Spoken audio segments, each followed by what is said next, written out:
Баршаңызға сәлем, сіздермен бірге аспаз келін. Осындай бүгін керемет ішек қарыннан котлеттер дайындайтын боламыз. Видеоны соңына дейін қарауға кеңес беремін, және де менің каналыма тіркелуді ұмытпаңыздар, әлі де көп рецепттер болады.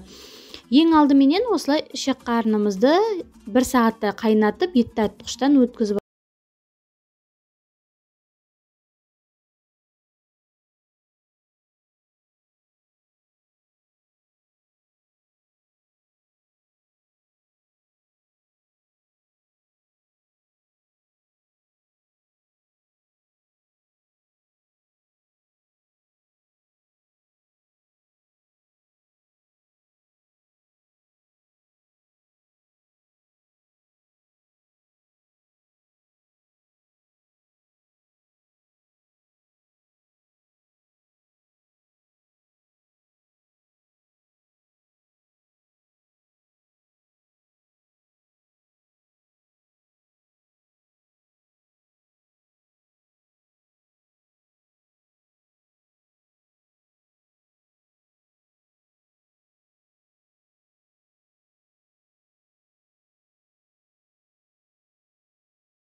жұмыртқа менен ұнымыз біздің массамызды біркелкі шашыратпау үшін қажет. Сондықтан егер де сіз ішек қарныңыз кішкене сулы болса,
өзіне тартып алғанша осылай қойып қоямыз піскендерін.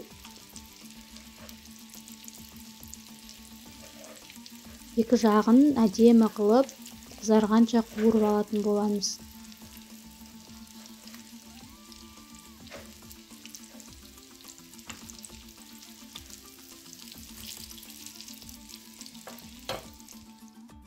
Мінекей біздің котлеттеріміз дайын болды. Өте жұмсақ, қараңыздар, ортасы піскен, ешқандай шикі болған жоқ, дәмді болып шықты. Балдар кәдімгідей тез жеп қойды, ыссы кезінде өте дәмді болып шықты. Видеоны соңына дейін қарағандарыңызға рахмет. Менің каналыма тіркелуді ұмытпаңыздар. Өте қолжетімді рецепттермен бөлісетін боламын.